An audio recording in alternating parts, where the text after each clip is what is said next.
आइए हम बात करते हैं आज दो इम्पॉर्टेंट टॉपिक्स का, स्टडी अब्रॉड के लिए भी प्लस यहाँ की यूनिवर्सिटीज़ के लिए भी। जब प्रोफाइल बनाने की बात आती है then there are two important things, one is social project और दूसरा है रिसर्च पेपर्स। इन दोनों के बारे में हम थोड़ा डिटेल प्रोसेस में समझेंगे, इनफैक्ट प्रैक्टिकली देखेंगे कि इसके अंदर क्या क्या इंग्रेडिएंट्स हैं, किस चीज़ का हमें ध्यान रखना चाहिए, कितने टाइप्स के हैं, रिसर्च पेपर को अप्रोच कैसे करें। यूजुअली ये होता है कि स्टूडेंट्स को जब हम रिसर्च पेपर्स के बारे में बात करते हैं तो एक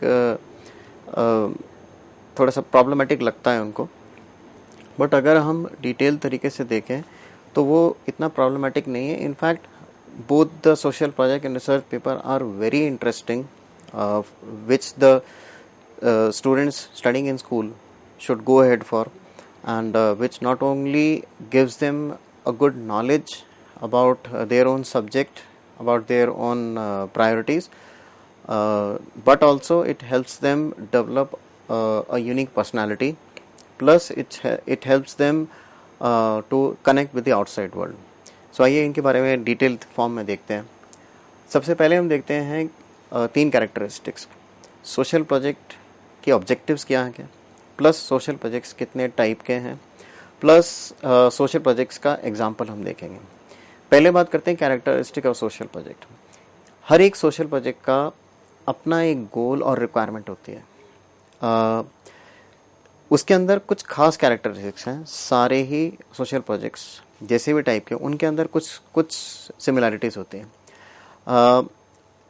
एक तो सोशल प्रोजेक्ट का जो गोल होता है वो होता है लिविंग कंडीशंस इंप्रूव करना एक सोशल ग्रुप का, एक कम्युनिटी का, और जिसके अंदर इंडिविजुअल्स को बेनिफिट हो। तो ये कैरेक्टरिस्टिक्स आपके हर सोशल प्रोजेक्ट के पीछे होना चाहिए। नेक्स्ट बात करते हैं कि इंटेंशन क्या है आपके सोशल प्रोजेक्ट की।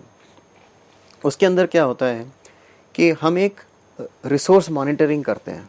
जो भी आपका सोशल प्रोजेक्ट बना होगा और उसकी एक रिसोर्स मॉनिटरिंग होगी कि उस सोशल प्रोजेक्ट के लिए रिसोर्स क्या होंगे, बेनिफिशियरी कौन होंगे, प्लस उसकी एवोल्यूशन और प्लानिंग कैसे की गई है। उसके बाद जो थर्ड इम्पॉर्टेंट कैरेक्टरिस्टिक्स आता है उसके अंदर होता है डेडलाइंस का, कि आपके सोशल प्रोजेक्ट के अंदर एक डेडलाइन थी, एक प्लान्ड एफर्ट था, और उसके बाद आपने टेक्निक कौन सी यूज़ की है उस सोशल प्रोजेक्ट के लिए। And social project need not be very rigid, they can be flexible social project which have the intention to help the masses. फिर उसके बाद हम देखते हैं कि टाइप्स ऑफ सोशल प्रोजेक्ट क्या होते हैं। सोशल प्रोजेक्ट्स जिनकी हम बात करते हैं वो दो टाइप के होते हैं। एक होते हैं जो सोसाइटी को सर्व करते हैं। एक स्टूडेंट्स अगर सोशल प्रोजेक्ट लेते हैं, मान लीजिए to educate students about a particular concept in mathematics, for example trigonometry, for example geometry. So इस social project का एक intention है to educate people। तो ये हो गया education related social project। हम जिसकी बात कर रहे हैं वो है social service related project। These are social project which focus on immediately helping a group in need. For example, flood victims, for example, COVID victims at that time of COVID, for example,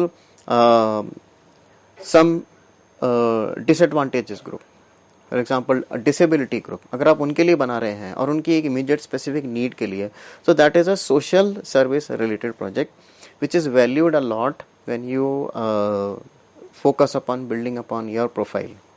So service related project में क्या होता है, एक chaotic situation होती है, मान लीजिए famine आ गया, फ्लड हो गया, एक chaotic सिचुएशन है, उसके रिस्पॉन्स में आपने एक सोशल प्रोजेक्ट क्रिएट किया।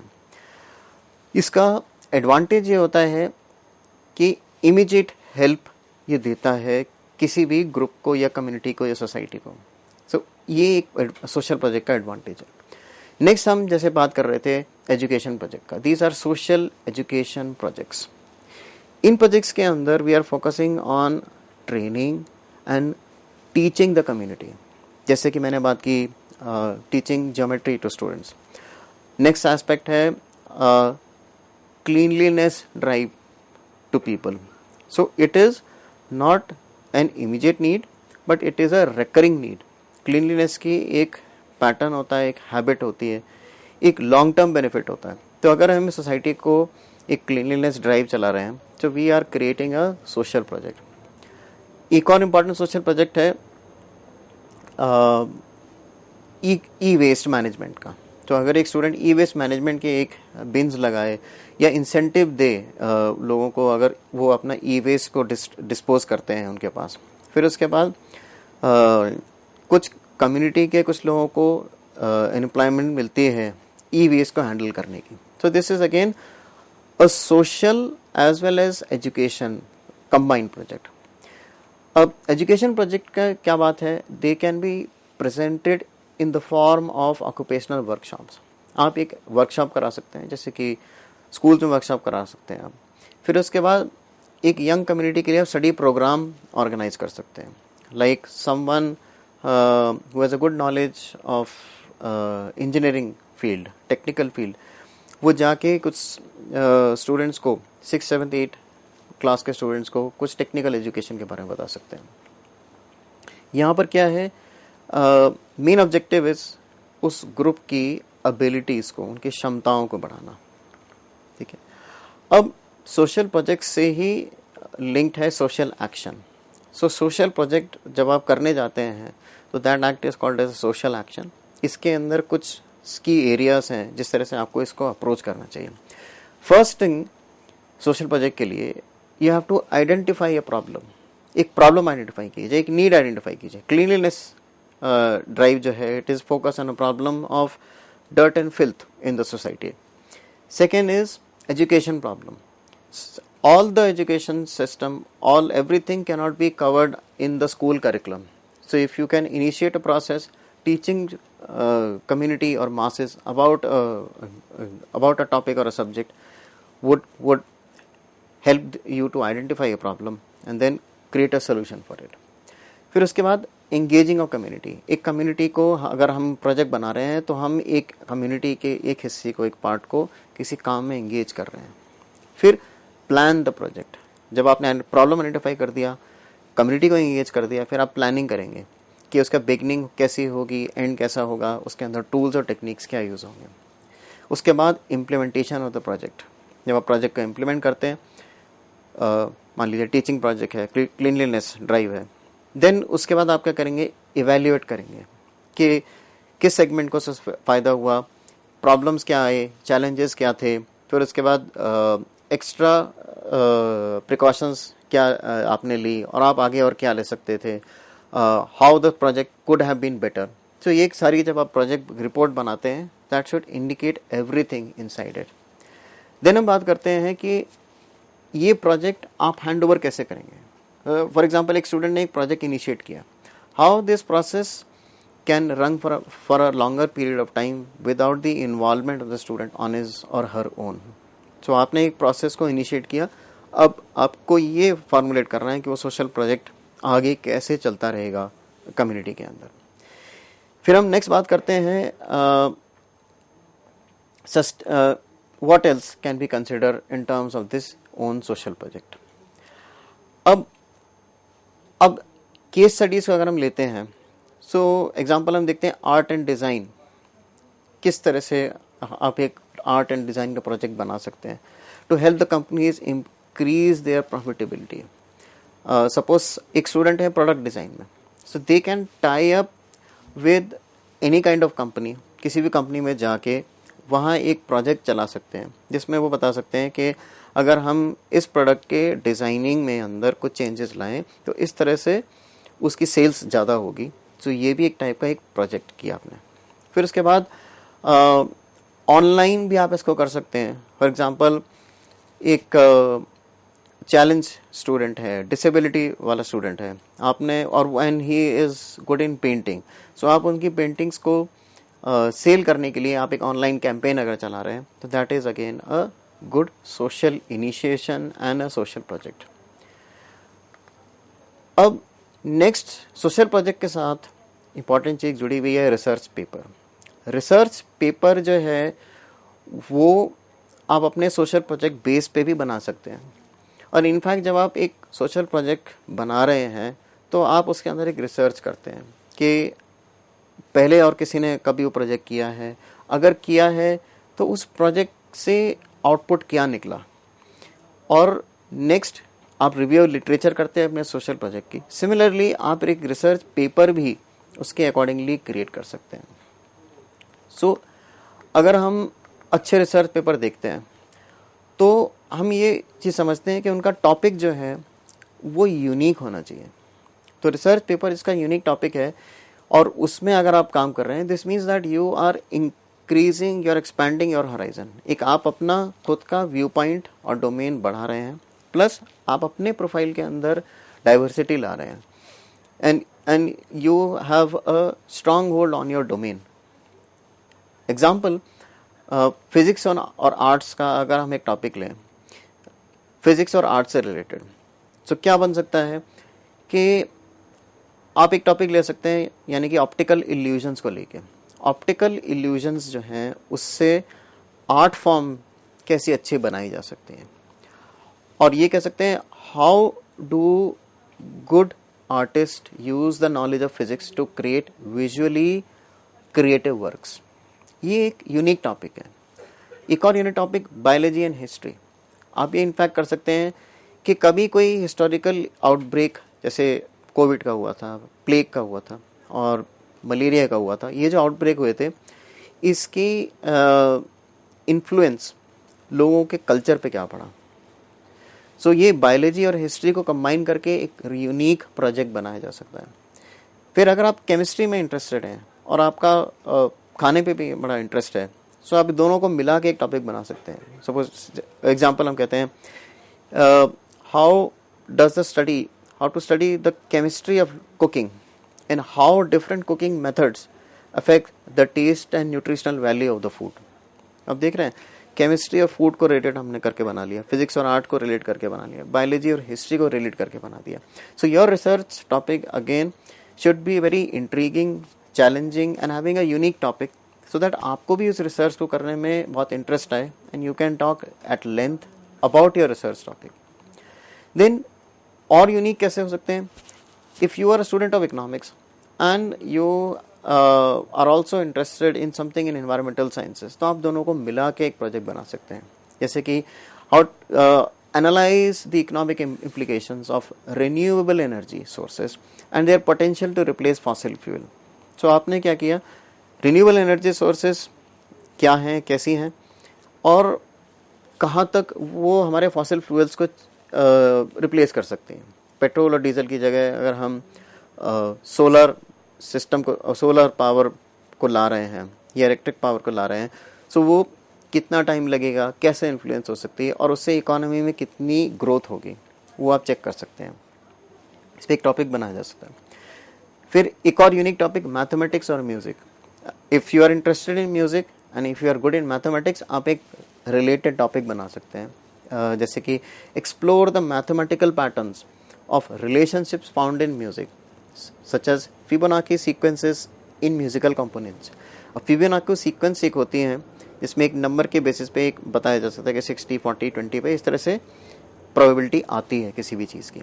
सो जो आपकी म्यूजिकल कॉम्बिनेशंस हैं उसके अंदर फिबोनाची सीक्वेंसेस या फिर कोई और मैथमेटिकल कॉन्सेप्ट कैसे लगाया जा सकता है। जैसे म्यूजिक में रिदमिसिटी होती है, फिर नोट्स होते हैं, नोट्स की एक यूनिक वेरिएशन होती है, यूनिक टाइम ड्यूरेशन होती है जब वो नोट्स दोबारा रिपीट होते हैं। सो उस टाइम ड्यूरेशन को अगर हम कम करें या बढ़ाएं या फिर सिमिलरली सुपर इम्पोज करें किसी और नोट के ऊपर, सो यहाँ मैथमेटिक्स इन्वॉल्व कर रहे हैं म्यूजिक को समझने के लिए। फिर और हो सकते हैं computer sciences and linguistics. Suppose you are good in computer sciences and you are good in one of the languages also, देन आप ये कर सकते हैं कि नेचुरल लैंग्वेज प्रोसेसिंग जो है और उसका इंफॉर्मेशन या नॉलेज लेके हम जो आपके चैट बॉट्स बनते हैं उसमें कैसे अप्लाई कर सकते हैं। तो यहाँ लिंग्विस्टिक और कंप्यूटर साइंस का एक यूनिक कॉम्बिनेशन है, इस पर आप रिसर्च कर सकते हैं। फिर अगर आप साइंस के स्टूडेंट हैं और आपको हिस्ट्री भी अच्छी लगती है, सो आप हिस्ट्री एंड स्पेस एक्सप्लोरेशन कर सकते हैं। आप ये एक्सप्लोर कर सकते हैं कि जितने भी स्पेस एक्सप्लोरेशन हुए थे उनकी हिस्ट्री क्या रही और उनका टेक्नोलॉजिकल एडवांसमेंट में और इंटरनेशनल कोऑपरेशन में क्या फ़र्क है। जैसे कि बहुत सारी सैटेलाइट्स इंडिया भेजता है अलग अलग कंट्रीज़ की। सो क्या हो रहा है, इंटरनेशनल कोऑपरेशन हो रहा है, इंटरनेशनल टेक्नोलॉजिकल कोऑपरेशन हो रहा है दो कंट्रीज़ के बीच में। सो आप अगर इन दोनों की कंट्रीज़ की अगर हिस्ट्री कंपेयर करें, सो आप देखेंगे कि ये टेक्नोलॉजी की वजह से कितना आपस में उनकी कम्युनिकेशन बढ़ा है, कितना कंट्रीज़ क्लोज आई हैं। सो आप देख सकते हैं कि आप हिस्ट्री और साइंस को लेके भी एक यूनिक टॉपिक आप बना रहे हैं रिसर्च पेपर का। देन अगर हम देखें तो एक अच्छा रिसर्च पेपर जो होता है उसके ऑब्जेक्टिव्स क्या क्या होते हैं, क्या इंपॉर्टेंट इंग्रेडिएंट होते हैं उस रिसर्च पेपर के अंदर। पहली बात तो ये है, जब आप रिसर्च पेपर लिखते हैं, पढ़ते हैं और उस पर वर्कआउट करते हैं, it improves your critical thinking. फिर उसके बाद रिसर्च मेथडोलॉजी से आप खुद फेमिलराइज हो सकते हैं, क्योंकि आपको आगे जाके जो 5 ईयर स्टडीज़ हैं that is all research based and study abroad is majorly focus on research based, क्योंकि वहाँ पर आप रिसर्च पे ज़्यादा फोकस रहता है हर जगह। देन लिटरेचर रिव्यू के बारे में आप सीखते हैं, प्रॉब्लम आइडेंटिफिकेशन आप समझते हैं, देन हम डेटा एनालिसिस के बारे में जानते हैं, प्लस करते हैं, प्रैक्टिकली अप्लाई करते हैं। फिर हम फाइंडिंग्स को इंटरप्रिटेशन करते हैं कि फाइंडिंग्स क्या है, कम्युनिकेशन स्किल्स पे फोकस करते हैं वहाँ पर। सो ये कुछ मेजर ऑब्जेक्टिव्स हैं जो रिसर्च पेपर से हम अचीव कर पाते हैं। इसके अलावा रिसर्च पेपर के अंदर और क्या होता है, पीयर रिव्यू होता है। सो जब भी आप लिखते हैं, so that you are careful that your paper is plagiarism free. दूसरी इंपॉर्टेंट चीज़ ये है कि जब आप लिखते हैं तो एक स्टैंडर्ड फॉर्मेट में लिखते हैं, प्लस आपके जो लिखा हुआ है paper that is taken seriously, और उसको बाकी प्रोफेसर्स उसको एनालाइज करते हैं एंड दे सी कि where is a scope for improvement, where you have done wrong and where you have not met the objectives of the paper. फिर आपका research paper जो है अगर प्रैक्टिकली ओरिएंटेड है, एप्लीकेबल है, then that is very good. Ethical considerations को भी आप देखते हैं कि अगर आप ऐसा रिसर्च पेपर लिख रहे हैं तो वो इथिकली करेक्ट होना चाहिए, that is acceptable bye all the people in the society. तो सब उसको कुछ आउट ऑफ द नॉर्म्स और डिफिकल्ट फॉर द सोसाइटी और objectionable for the society kind of research paper आप नहीं बनाएं। फिर आप देखते हैं आपका प्रोफेशनल डेवलपमेंट खुद होता है, that differentiate a professional from a student when you are working towards your research paper. फिर पर्सनल ग्रोथ होती है, क्योंकि जब आप एक रिसर्च पेपर लिखते हैं then you own something which you have created. Then आप एक रिसर्च का कल्चर प्रमोट करते हैं। अब रिसर्च पेपर के बारे में हमने बहुत सारी बातें की, हमने देखा कि क्या क्या इंग्रेडिएंट होते हैं। एक इम्पॉर्टेंट चीज़ ये है कि रिसर्च पेपर मैटर क्यों करता है। सबसे पहली चीज़ ये है कि आपकी खुद की क्रिटिकल थिंकिंग और एनालिसिस बनती है and you become more focus and oriented. अब जब आप रिसर्च पेपर लिखते हैं तो आपको एसेंशियल स्किल्स डेवलप करने के लिए वो काम आता है। Next, information literacy. जब आप रिसर्च पेपर लिखते हैं देन आप ये चीज़ सीखते हैं कि किस तरह से किसी भी इंफॉर्मेशन को एवेल्युएट करते हैं या फिर what is the source of that information. क्योंकि आप जब रिसर्च पेपर लिखते हैं यू आर केयरफुल कि वो एक ऑथेंटिक सोर्स से लिया जाए। नेक्स्ट इंपॉर्टेंट चीज़ है कम्युनिकेशन स्किल्स बढ़ता है। जब आप रिसर्च पेपर अच्छा लिखते हैं it demands that you have effective communication skills, how you can say a large content in few small relevant words। तो रिसर्च पेपर से आपको की टर्म्स की नॉलेज आती है और आप उसका यूज़ करते हैं। देन रिसर्च पेपर का जो सबसे इम्पॉर्टेंट एरिया है वो है प्रॉब्लम सॉल्विंग। जब आप एक प्रॉब्लम आइडेंटिफाई करते हैं तो रिसर्च पेपर से आप उस प्रॉब्लम को सॉल्व करते हैं। देन उसके अलावा और भी बहुत सारी चीज़ें हैं, जैसे कि डीप लर्निंग आपको आती है, आप क्रिएटिविटी और ओरिजिनलिटी में से काम करते हो रिसर्च पेपर लिखते वक्त। एंड देन फाइनली मैं कहूँगा कि रिसर्च पेपर जो है it prepares you for your higher education and for your professional life. So जब भी आप रिसर्च करते हैं तो this is your first step. So when you join a job, उसके बाद आप आगे बढ़ेंगे या लाइफ में भी आप देखेंगे कि जो भी आप वाइज डिसीजन लेना चाहते हैं तो उसके लिए आपको रिसर्च करनी पड़ेगी। और यही एक मौका है जहाँ से आप रिसर्च पेपर जब आप लिखते हैं यू डेवलप दो स्किल्स। ठीक है, और personal growth is again a very important component of this research paper. अब मेन इंपॉर्टेंट मुद्दा कि चैलेंजेस क्या आते हैं जब भी आप कोई भी स्टूडेंट रिसर्च पेपर लिखता है, कुछ मेजर चैलेंजेस आते हैं, इसीलिए हम लोग रिसर्च पेपर लिखने से डरते हैं या सोचते हैं that it will take time. First challenge is topic selection. हमारे को दिक्कत आती है टॉपिक चूज करने में जो कि इंटरेस्टिंग हो और अप्रोप्रिएट हो और रिलेवेंट हो। सो उसके लिए मैं कहना चाहूँगा कि टॉपिक वो लीजिए जिसमें यू आर इंटरेस्टेड इन, क्योंकि अगर आप अपने नॉन इंटरेस्ट का टॉपिक लेते हैं so you want put your heart and soul into the topic. फिर उसके बाद नेक्स्ट होना चाहिए रिसर्च स्किल्स। आपको चैलेंजेस तब आएंगे जब आपके रिसर्च स्किल नहीं होंगे। अब स्ट्रॉन्ग रिसर्च स्किल क्या हुए कि your ability to critically evaluate the sources. अगर आप की सोर्सेस को आपने कहीं से भी उठा लिया, मान लीजिए कोई बात को किसी ने यूट्यूब में बोला है या लिखा है, आपने उनको एज अ रिसोर्स बेस ले लिया without verifying. So whatever you say and write and then research upon has to be verified from an authentic source.